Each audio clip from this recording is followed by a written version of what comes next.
لله بجميع محامده كلها ما علمت منها وما لم أعلم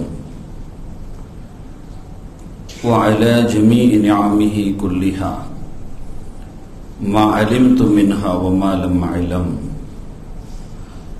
عدد خلقه كلهم ما علمت منهم وما لم أعلم في كل وقت وحين الحمد لله الذي تواضع كل شيء لعظمته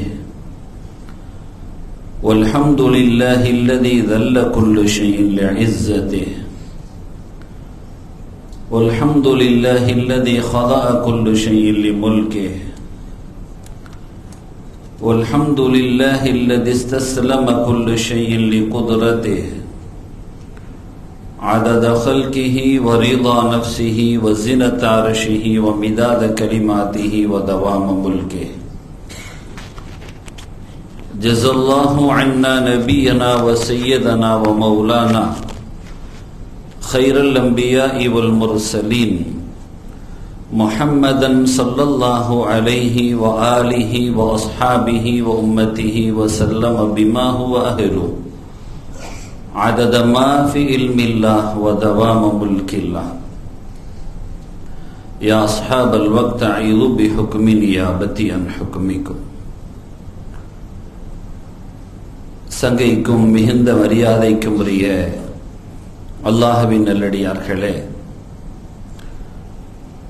சிறப்பான இந்த ஷஅபானுடைய மாதத்தில் மகத்தான ஜும்மாவுடைய நல்ல நாளில் அல்லாஹுடைய அருள் சூழ்ந்த அவனது இல்லத்தில்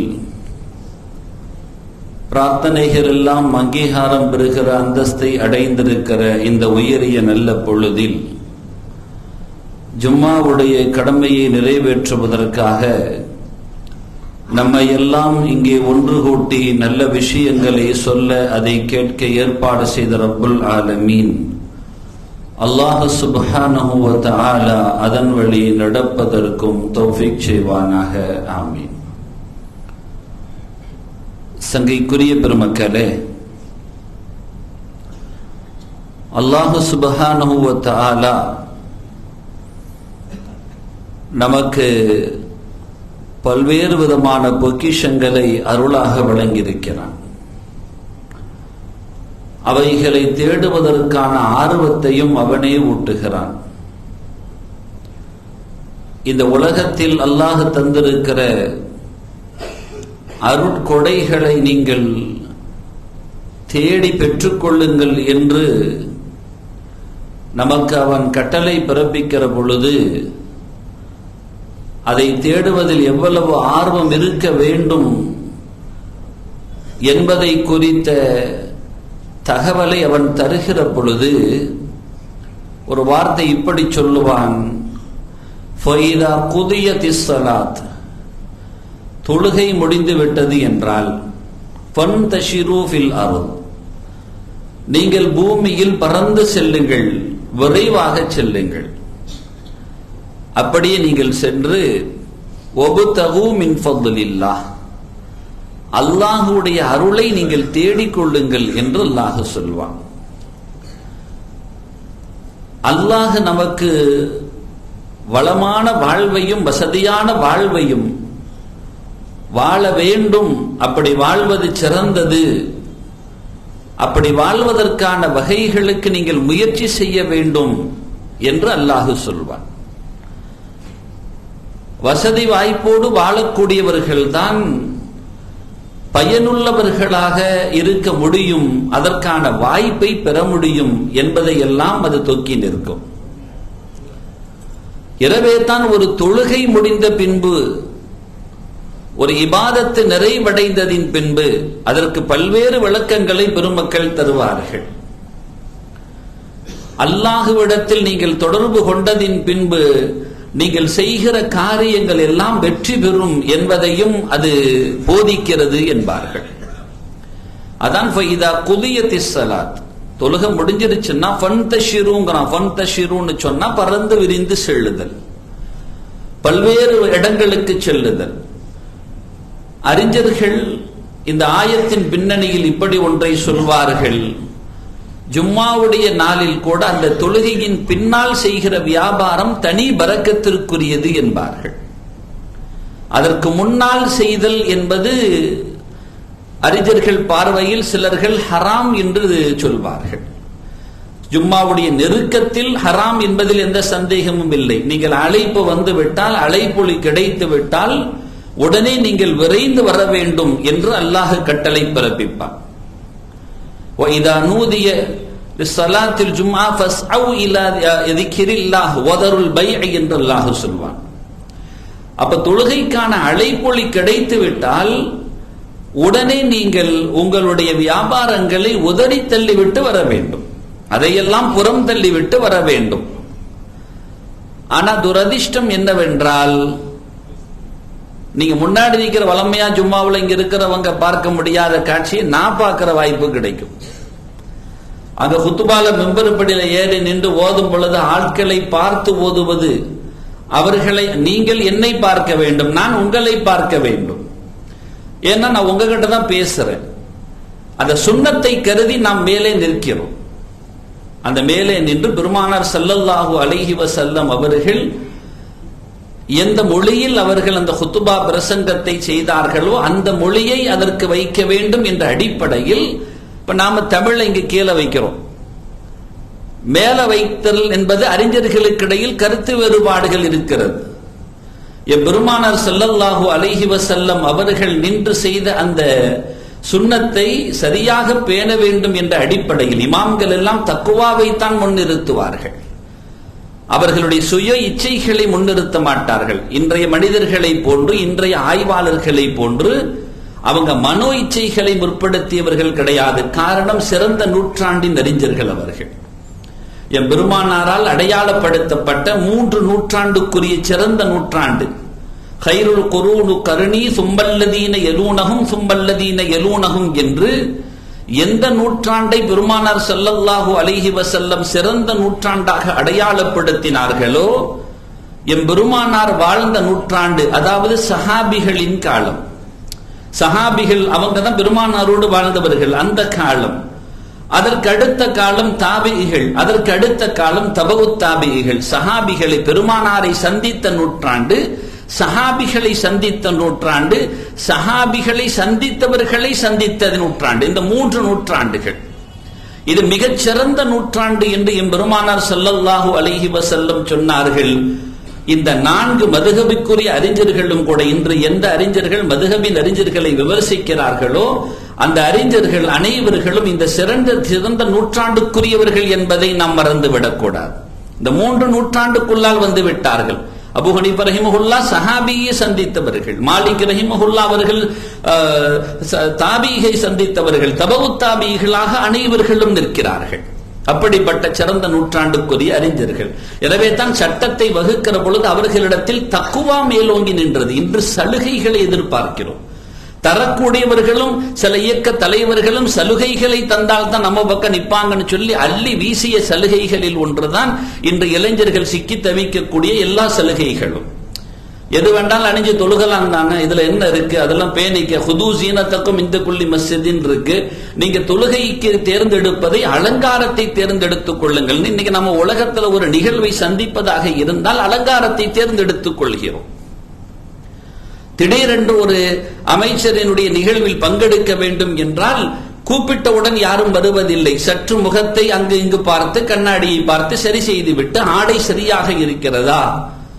அன்னைக்கு ஒரு ஆள் திடீர்னு போலாம சட்டுன்னு ஒரு இதுக்கு போனோன்னு இல்ல செருப்பை மாத்திட்டு வாரேன்னு போறாரு. அவர் செருப்பை யாரும் பார்க்க போறாங்களா? இருந்தாலும் அந்த அடையாளம், எங்கே செல்கிறோம் அங்கு இருக்கக்கூடிய ஒரு செருப்பாக இருந்தாலும் அதுவும் சரியாக இருக்கணும்னு ஆசைப்படுறதுல தவறு கிடையாது.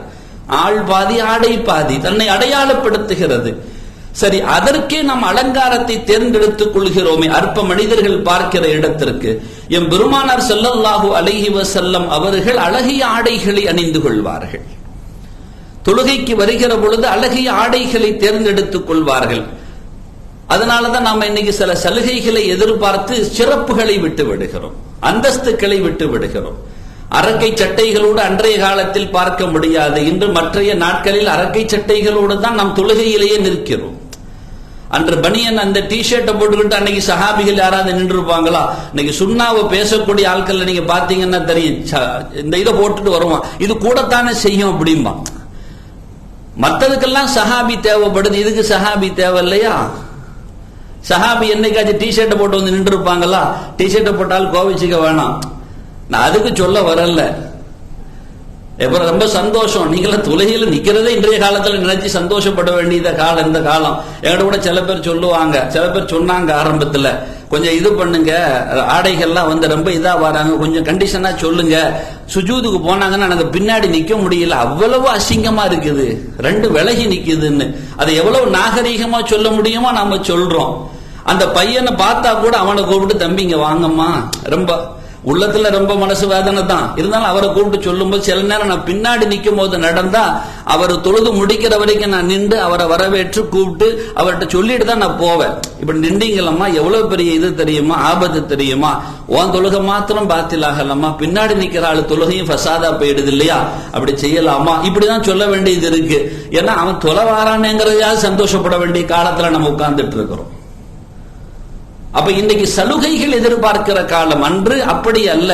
அவர்கள் எல்லாம் வந்து தக்குவாவை வைத்துத்தான் சட்டங்களை தொகுத்தார்கள். ஒரு கையில மசுகு செய்யறதாக இருந்தால் கூட அந்த கையினுடைய எல்லா நீர்களும் எந்த அளவுக்குன்னு பாருங்களேன். ஒரு ஒது செய்வதாக இருந்தால் கூட கையை இப்படி செஞ்சு தலைக்கு மசுகு செய்யறோம், ஃபுல்லா கையை நினைச்சாச்சு. இது வரைக்கும் கையை நினைப்போம், தலைக்கு மசுகு செய்யறதாக இருந்தா நினைப்போம். அப்படி நினைச்சு ஸல்லல்லாஹு அலைஹி வஸல்லம் முழுசா செய்வாங்கன்னு சில அறிஞர்கள் பார்வையில் பெருமானார் இப்படி செய்துவிட்டு அப்படியே பின்பக்கமாக இந்த கையை இழுத்து கொண்டு வந்து முன்னால் முடிப்பார்கள். இங்கிருந்து ஆரம்பிக்குது இல்லையா, முடியிலிருந்து இப்படி இங்கிருந்து இதுல இருந்து ஆரம்பிச்சு இது போகக்கூடிய விதங்கள் கூட சும்மா அப்படியே போறதில்லை, விதங்கள் கூட இந்த கையில் எந்த நோக்கத்திற்காக நீங்கள் அந்த தண்ணீரை தொட்டீர்களோ அந்த நோக்கம் அதில் முழுமையாக நிறைவடைய வேண்டும், இல்லை என்றால் நீங்கள் இஸ்ராஃப் செய்த குற்றவாளி என்று பதிவு செய்வார்கள். அந்த தக்வாவோட பதிவு செஞ்சாங்க. அப்ப இப்படி தொட்டால் முழுமையாக இந்த இடத்துல எங்க இருக்குன்னா அப்படியே போய் நேரா போய் பின்னால் வருகிற பொழுது கூட எல்லா நீர்களும் இந்த கையில் பட்ட நீர் தண்ணீரை தலைக்கு மசுகு செய்வதற்காகத்தானே. அந்த மசுகு செய்யாது தண்ணீர் விடுபடுமேயானால், அந்த இடம் விடுபடுமேயானால் அந்த இடத்தில் தொட்ட தண்ணீர் இஸ்ராஃப் என்று பதிவு செய்வார்கள். அப்படி தக்வாவோட செஞ்சாங்க. இன்னைக்கு நாம அப்படியா, ஒரு ஆள் ஒளி செஞ்சிட்டு இருக்கும் போது ஓடிக்கிட்டு இருக்கிற தண்ணீர்ல 6-7 பேர் 10 பேர் ஒளி செஞ்சிடலாம், இருக்கா இல்லையா? ஒரு ஆள் ஒளி செய்யறாரு, அவர் ஒளி செஞ்சு முடிக்கும் பொழுது உள்ள அந்த ஓடுற தண்ணீருக்கு பாருங்க, இவர் பிஸ்மில்லான்னு ஆரம்பிச்சதுல இருந்து காலை கழுவி முடிக்கிற வரைக்கும் இவர் ஒதுவுக்காக எடுத்துக்கொண்ட தண்ணீர் போகிற தண்ணீர் இருக்கிறது இல்லையா, அந்த தண்ணீரில் 10 பேர் ஒளி செஞ்சிடலாம். ஸல்லல்லாஹு அலைஹி வஸல்லம் அவர்கள் சுலுசை முத்தின் ஒரு ஹதீஸில் இப்படி பதியப்படுகிறது, 2 முத்து தண்ணீரை கொண்டு பெருமானார் ஸல்லல்லாஹு அலைஹி வஸல்லம் அவர்கள் ஒது செய்து விடுவார்கள். அவங்க ஒதுவே செஞ்சிருவாங்க. அது எவ்வளவு இருக்கும்?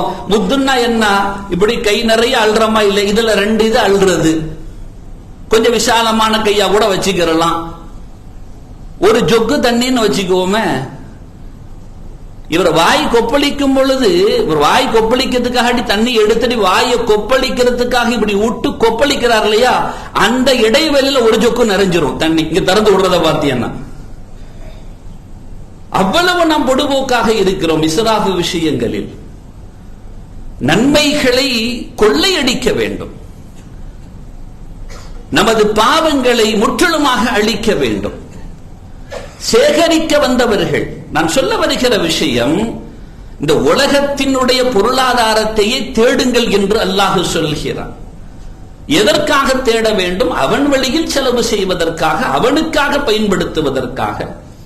இந்த உலகத்தின் பொக்கிஷங்களையே தேட வேண்டும் என்றால் மறுமை பொக்கிஷம் எவ்வளவு உன்னதமானது. இங்கு ஒருவர் தேடுகிறார், கிடைத்து விடுகிறது, சிலர்களுக்கு கிடைக்காமல் போகிறது, என்றாலும் அவருடைய வாழ்வு மரணம் வரைக்கும் எப்படியாவது நகர்ந்து போய் விடுகிறது. நம்மை இருகண் மூடி கபரில் வைக்கப்பட்டதின் பின்பு மறுமை வரைக்கும் நம்மை அழைத்து சென்று பாதுகாப்பாக கொண்டு சேர்ப்பது எது என்றால் மறுமை தேடல்கள் என்பதை நாம் புரிந்து கொள்ள வேண்டும். இங்க பிறந்தாச்சு, எப்படியாவது ஏதாவது ஒண்ணு சம்பாதிச்சாவது ஆங்காங்கே பார்க்கிற கையேந்தி பிழைக்கிறார்கள். அல்லாஹ் நமது கரங்களை பிறரிடத்தில் யாசிக்காத கரங்களாக ஆக்கியருள்வானாக. என்றும் உயர்ந்த கரங்களாக அல்லாஹ் நமக்கு ஆக்கியருள் புரிவானாக. இங்கேயே யாசிப்பதை நாம் கேவலமாக கருதுகிறோமே. ஒரு நியாயமான ஒரு கண்ணியமான ஆளு பிறட்ட போய் தலை சொறிகிறதை என்னைக்காச்சும் யோசிச்சு பார்ப்போமா? ஒரு நாளும் யோசிக்க மாட்டோம். இங்கேயே நாம அடுத்தவர்களிடம் கரம் ஏந்துவதை எவ்வளவு கௌரவ குறைச்சலாக பார்க்கிறோம். மஹ்ஷருடைய பெருவழியில் ஒன்றும் இல்லாதவர்களாக நின்று விட்டால் எவ்வளவு பெரிய அவமானம் அது. நமது அடையாளங்கள் எல்லாம் அங்கு அமல்களை கொண்டல்லவா தீர்மானிக்கப்படும். அவைகளெல்லாம் புதையல்கள். அமல்கள் எல்லாம் தேடிக்கொள்ளுங்கள் என்றார்கள் ஸல்லல்லாஹு அலைஹி வஸல்லம்.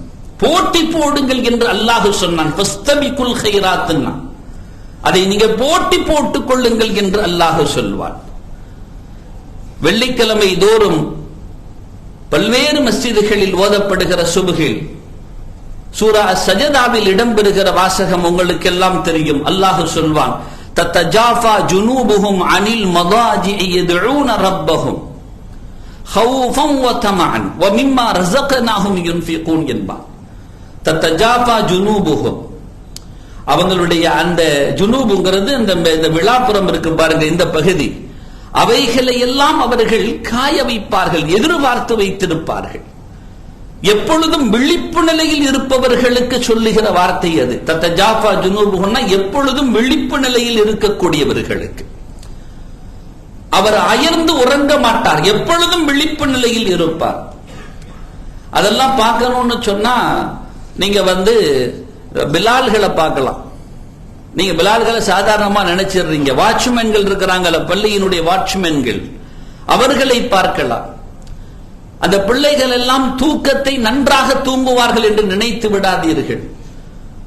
கொஞ்சம் ஒரு நொடி, ஒரு நிமிடம் லேட் ஆயிடுச்சுன்னு சொன்னா எத்தனை நபர்களுக்கு பதில் சொல்ல வேண்டும் என்று அவர்களுடைய உறக்கங்கள் திடுக்கங்களாகவே போய்கொண்டிருக்கும். அந்த உறக்கம் வந்துவிடக் கூடாதே என்று அப்படியே திடுக்கமாக திடீரென்று சில சந்தர்ப்பங்களில் 2 மணி 3 மணிகளுக்கெல்லாம் இறை இல்லத்தில் நுழைந்து சுவிட்சை போட்ட பிலால்களும் உண்டு. 2-3 மணிக்கு திடீர்னு சுவிட்சை போட்டு நின்று பார்த்தா அந்த அந்த அதிர்வுல சில இடங்கள்ல ரொம்ப டார்ச்சர் கொடுத்துருவாங்க இல்லையா, அவங்களுக்கு பயங்கரமான டார்ச்சரை கொடுத்துருவாங்க. அந்த அந்த அவருடைய குடும்ப சூழல், அவருடைய நிலை, இதெல்லாம் கருதி அவர் தூக்கமே இல்லாமல் சட்டென்று ஒரு நாள் பார்க்கிற திடீரென்று ஒரு இடத்துல அப்படி போட்டு நின்று சொன்னார். அப்படி சொன்னா அவர் சொன்னார், இப்படி திடுக்கிட்டு 3 மணிக்கு சுவிட்ச் ஆன் பண்ணிட்டேன் ஹஸரத்ன்றார். அப்புறம் தான் பாக்குற மணி 3, இன்னும் டைம் இருக்கு இல்லையா அப்படின்னு சொல்லிட்டு அதுக்கப்புறம் ஆஃப் பண்ணிட்டு போனேன்டா. இந்த தத்தஜாஃபா ஜுனூபுஹுங்கிறதுக்கு ஒரு சின்ன உதாரணம் சொன்னேன். இந்த உலகத்தினுடைய இந்த அமளிகளை தாங்க முடியாமலே அவர்கள் உறக்கம் இல்லாமல் இருக்கிறார்களே, மறுமையை நினைத்தவர்கள் எப்படி உறங்குவார்கள்? அந்த மேன்மக்கள் என்றாவது சாய்ந்து அயர்ந்து உறங்கி இருப்பார்களா? என் கண்மணியான முஹம்மதுன் ரசூலுல்லாஹி ஸல்லல்லாஹு அலைஹி வஸல்லம் அவர்கள் காலையில் ஒரு நாள் பொழுது சுபுகுடைய தொழுகைக்கு தாமதமாக வருகை தருகிறார்கள். சஹாபிகள் எல்லாம் எதிர்பார்த்து காத்து நின்றார்கள் எம் பெருமானாரை. வந்தவுடன் தொழுகை உடனே இகாமத் சொல்லப்படுகிறது. இகாமத்து சொன்னதோடு பெருமானார் தொழுகையை நிறைவுபடுத்துகிறார்கள். விரைவாக தொலை வைத்து நிறைவுபடுத்துகிறார்கள். சுபுகுடைய நேரம் அது. சூரியனின் உதயத்தை நெருங்கிக் கொண்டிருக்கிற வேளை அது. பெருமானார் தொழுகையை முடித்து விட்டார்கள். முடித்துட்டு அமருங்கன்னாங்க. என்ன லேட் யா ரசூலல்லாஹ்? தாமதத்திற்கான காரணம், பெருமானார் அவ்வளவு தாமதமாக வருவதில்லையே. தாமதமாக வருவார்கள், திடீரென்று யாராவது சந்திப்பார்கள், இடையிலே பேசுவார்கள். தொழுகையில் நின்ற சந்தர்ப்பங்களில் கூட பெருமானார் இகாமத்தின் பின்னால் விடைபெற்ற வரலாறும் ஒன்று ஹதீசுகளில். திடீரென்று பெருமானார் இகாமத்தை பிலால் சொல்லிட்டாங்க, ரசூலுல்லாஹ் நின்னுட்டாங்க ஸல்லல்லாஹு அலைஹி வஸல்லம், அப்படியே அந்த சஃப்களை அப்படியே வைத்துவிட்டு விடைபெறுவார்கள். காரணம் கேட்டால் என் பெருமானார் சொல்வார்கள், என்னிடத்தில் ஒரு பொருள் இருந்தது, அதை கொடுத்து விட்டு வந்தேன் என்பார்கள். யாசித்த ஒருவர் நின்றால் அவருக்கான ஒன்றை நான் வழங்கிவிட்டு வந்தேன் என்பார்கள். இன்னொரு சந்தர்ப்பத்தில் நான் ஒரு சந்தேகம் இருந்த குடித்து விட்டு வருகிறார்கள் பெருமானார். இப்படியெல்லாம் நடந்த செய்திகள் சிலது உண்டு. என் பெருமானாருக்கு அந்த உபாயங்களை அல்லாஹ் ஏற்படுத்தி காட்டியது அந்த சூழல்களில் நடந்து விட்டால் எப்படி நடந்து கொள்ள வேண்டும் என்று காட்டுவதற்குத்தான். அல்லாஹ் பாதுகாக்க வேண்டும். இதை நாம் கிரகிக்கக்கூடிய சூழலுக்கு நாம் இல்லை, இந்த சமூகம் இல்லை, அதை புரிந்து கொள்கிற நிலைகள் இல்லை. எனவே அல்லாஹ் பாதுகாக்க வேண்டும். அல்லாஹ் நமக்கு அப்படி நடக்காமலும் காப்பாற்ற வேண்டும். நடந்த நிகழ்வில் ஒன்றை ஒருவர் சொன்னார். திடீரென்று என்ன நடந்து விடுகிறது என்றால், சில அறிஞர்கள் சில நேரங்களில் இப்படிப்பட்ட உபாதைகளில் வெளியேற முடியாமல் அவர்கள் தொழுகையை நிறைவுபடுத்தக்கூடிய சூழலுக்கு தள்ளப்பட்டிருக்கிறார்கள் என்று சொன்ன பொழுது மிகுந்த வேதனை அடைந்தோம். இதை நாம் அறிஞரின் குறையாக பார்க்காமல் அந்த மஹல்லாவின் குறையாகத்தான் நாம் பார்க்க கடமைப்பட்டிருக்கிறோம். அவர் திடீர்னு நின்றாரு, ஒரு லேசா பிரிஞ்ச மாதிரி இருந்தது, விடை பெற முடியுமா? என்ன வகைராக்கெல்லாம் வாய் திறந்துருவாங்க. அதுக்கு பயந்தே அல்லாஹு அக்பர் கட்டிடுவார். இவனெல்லாம் நீ பார்த்துக்க, நான் தக்பீர் கட்டுறேன்னு கட்டிடுவார். அதெல்லாம் செய்யலாமா போலாமா, அதெல்லாம் செய்யலாமா போலாமா, சரி நீ அப்படி நடந்துக்கலாமாங்கிறத யோசிக்கணும் இல்லையா? அல்லாஹ் பாதுகாக்க வேண்டும். கயிர். அப்ப பெருமானார் ஸல்லல்லாஹு அலைஹி வஸல்லம் தொழுகைக்கு வந்து விட்டார்கள். தொழுகைக்கு வந்ததின் பின்பு அவர்கள் தொலை வைத்து விட்டார்கள். எதற்கு தாமதம் என்ற பொழுது என் பெருமானார் சொன்னார்கள், நான் இன்று இரவு லத்தத்தில் கூடுதலாக என் இறைவனோடு நான் வசனித்துக் கொண்டிருந்தேன், பேசிக் கொண்டிருந்தேன், வணங்கிக் கொண்டிருந்தேன் என்றார்கள். அவ்வளவு அழகான வணக்கம். வளமையாக வணங்குவதை விட சற்று கூடுதலாக வணக்கம் நிகழ்ந்தது. அதற்கு பின்பு நான் பெருமானார் ஸல்லல்லாஹு அலைஹி வஸல்லம் தஹஜ்ஜத்துக்கும் சுபுஹுக்கும் இடையில கொஞ்ச நேரம் உறங்குவார்கள், லேசாக அயர்வார்கள். கொரட்டை விட்டு தூங்குவதல்ல, லேசாக அயர்வார்கள். ஆனா நமக்கெல்லாம் அந்த விவகாரம் சரி வராது. சுபுஹு காணா போயிரும். தஹஜ்ஜத்துக்கு முடிச்சு சுபுஹுக்கு இடையில லேசா காலை நீட்டினாலே முடிஞ்சு போச்சு. அதுக்கப்புறம் சூரியன் தான் தட்டி எழுப்பணும், அப்படி ஆயிடும். ஸல்லல்லாஹு அலைஹி வஸல்லம் அவர்கள் எழும்புகிறார்கள். அந்த இடைப்பட்ட தூக்கம் இருக்கிறது இல்லையா, அந்த இடைப்பட்ட தூக்கத்தில் எம் பெருமானார் ஸல்லல்லாஹு அலைஹி வஸல்லம் சொன்னார்கள், நான் என் ரப்பை சந்தித்தேன் என்றார்கள். அவன் என்னோடு வசனித்தான் என்றார்கள். யா முஹம்மத் குல்து லப்பைக யா ரப், யா முஹம்மத் என்று அல்லாஹ் அழைத்தான். நான் ரப்பே என்று நான் சொன்னேன். ஃபீம யக்தஸிமுல் மலஉல் அலா, மலவுல் அலாவான உயர்ந்த அமரர்கள் எதற்கெல்லாம் போட்டி போடுகிறார்கள் தெரிவீர்களா என்று அல்லாஹ் கேட்டான். குல்து ஃபில் கஃபாராத், நான் சொன்னேன். ஸல்லல்லாஹு அலைஹி வஸல்லம் சொல்கிறார்கள், நல்லமல்களை செய்து பாவங்களை அழிக்கிறார்களே அத்தகைய நபர்களை அல்லாஹ், அந்த அமரர்கள் அந்த அமல்களை போட்டி போட்டுக் கொண்டு பதிவு செய்கிறார்கள் என்று. அப்படியானால் அது என்னவென்று தெரியுமா என்று அல்லாஹ் கேட்டான். நான் சொன்னேன், மஷியுல் அக்தாமி இலல் ஜமாஅத், ஜமாஅத்திற்காக யார் நடந்து வருகிறார்களோ இறை இல்லத்தின் பால், அந்த நடைகளின் கூலிகளை பதிவு செய்கிற மலக்குகள் போட்டி போட்டுக் கொள்கிறார்கள் என்றார்கள். வல் ஜுலூஸ ஃபில் மஸாஜிதி பஅத ஸலாத், தொழுகைக்கு பின்னால் எதிர்பார்த்து இறை வணக்கத்தில் திளைக்கிறார்களே அத்தகைய நபர்களின் அமல்களை. வ இஸ்பாகுல் உலூஇ ஃபில் மக்ரூஹாத், ஒதுவிலேயே தன்னை அகப்படுத்திக் கொள்கிறார்களே, சின்ன விஷயம் உடனே ஒது செய்து கொள்வார்கள், அப்படி ஒதுவை செய்து வைத்திருக்கிறார்களே அத்தகைய நபர்களை. சும்ம ஃபீம, அதற்கு பின்பு எவைகள்? குல்து, நான் சொன்னேன், இத்ஆமு தஆம், உணவளிக்கிறார்களே, பசித்தோருக்கு உணவளிக்கிறார்களே அதை. இன்றைக்கு நாம இதெல்லாம் எப்படி? மலக்குகள் போட்டி போட்டுக் கொள்கிறார்கள் எழுதுவதற்காக வேண்டி. நாம் ஜமாஅத்தை நோக்கி நடந்து வருவதற்கு யோசனை செய்கிறோம். அப்படி வருவதற்கு தாமதத்தை நாம் வைத்துக் கொள்கிறோம். ஜமாஅத்தை நோக்கி வருதல் என்பது எவ்வளவு புனிதமானது. அதே மாதிரி ஒதுவோடு இருக்கக்கூடிய சூழல்களை அமைத்துக் கொள்ள வேண்டும். அப்படி அமைத்துக் கொண்டால் ஒரு ரிவாயத்தில் எம் பெருமானாரின் மொழி இப்படியும் உண்டு, உங்களின் மரணம் நல்ல மரணமாக அமையும். ஒதுவோடு இருக்கிற நேரம் இல்லையா, முடிந்த வரைக்கும் ஒதுவை பாதுகாத்திருப்பது. ஸல்லல்லாஹு அலைஹி வஸல்லம் இன்னொரு மொழியில் இப்படி சொல்வார்கள், மூமினை தவிர வேறு யாருக்கும் அந்த வாய்ப்பு பாக்கியம் கிடைக்காது என்பார்கள். நம்மள மூமின் தான் சொல்லிக்கிறோம், ஆனா இது இருக்கிறதா என்று யோசிக்க வேண்டும்.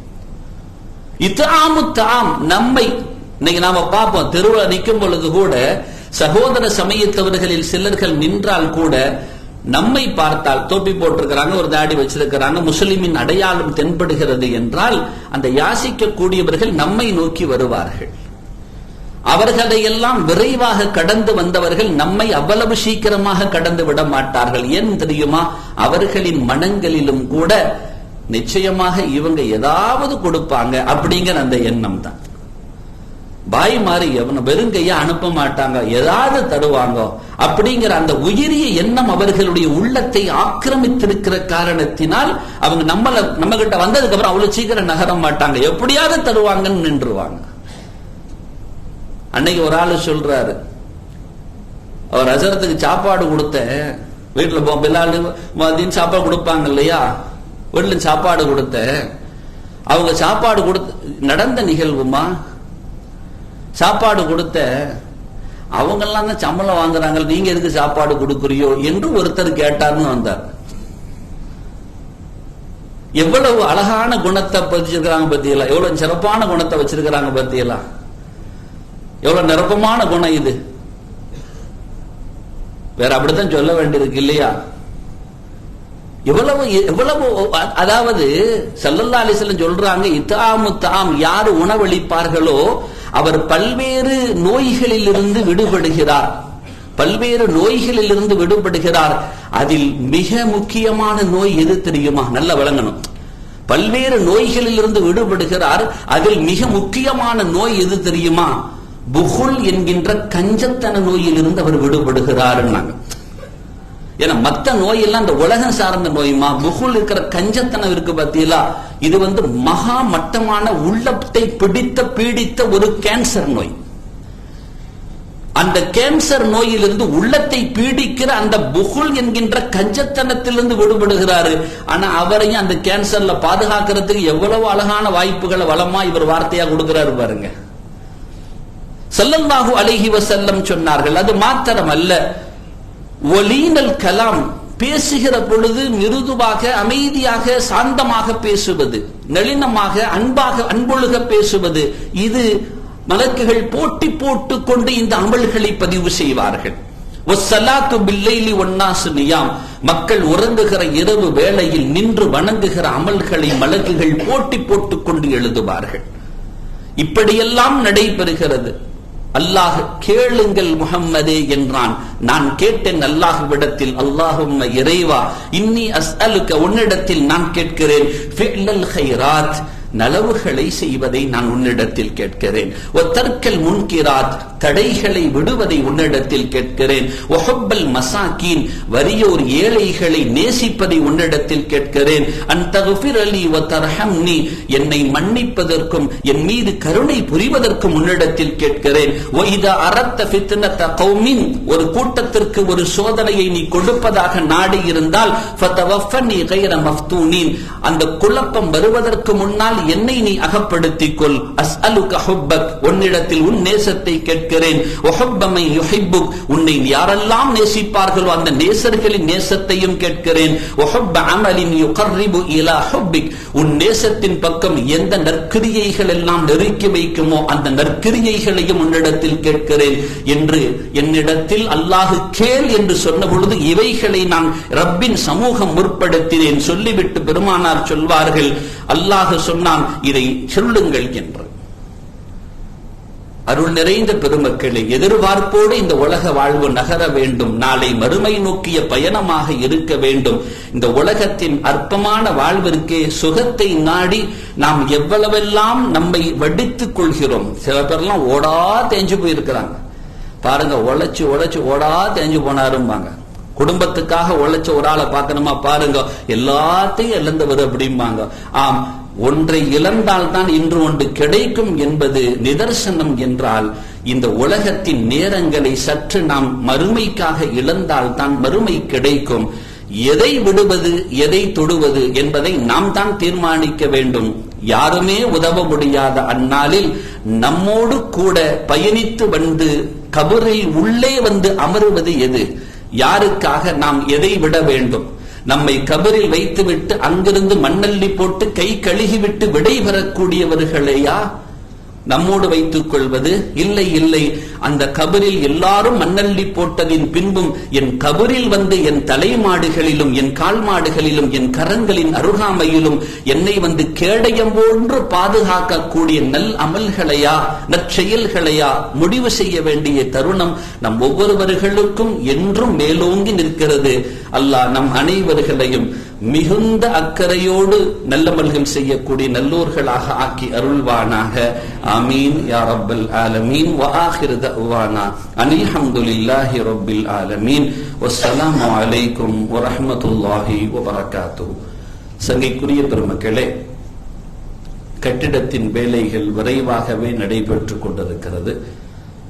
நமது ரமலான், இந்த புனிதமான ரமலான், அதற்குள்ளால் அந்த கீழ்ப்பகுதிகளினுடைய வேலைகளை ஓரளவு நிறைவு செய்ய வேண்டிய நிர்பந்த சூழலும் இருக்கிறது. தூசிகளோடு அதை கடந்துவிட முடியாது. மிகவும் விரைவாகவே அதை முழுமையாக நிறைவுபடுத்த வேண்டிய பணி இருப்பதால் உங்களுடைய மேலான உதவிகளை அல்லாஹுவுக்காக, யாருக்காக வேண்டியும் இல்லை, அல்லாஹுவிற்காக நீங்கள் தாராளமாக வழங்க வேண்டும். உங்களால் முடிந்த உதவிகளை நீங்கள் வழங்குங்கள். 1க்கு 10 அல்ல. என் பெருமானார் ஒரு கட்டத்தில் இப்படி சொன்னார்கள், 70 அல்லாஹ் பெருக்கி தருவான், அது 700 பெருகும் என்ற இறைமறை வாசகமும் இருக்கிறது என்பதை உங்களுடைய சிந்தனைக்கு நான் தருகிறேன். அல்லாஹ் நமது பொருளாதாரத்தை நல்வழியில் அதை செலவிடுவதற்கும் அதன் மூலமாக நாம் மிகுந்த லாபங்களை இறை சமூகம் இருந்து பெறுவதற்கும் அல்லாஹ் தௌஃபீக் செய்வானாக. ஆமீன் யா ரப்பல் ஆலமீன். வஸ்ஸலாமு அலைக்கும் வரஹ்மத்துல்லாஹி வபரகாத்துஹு.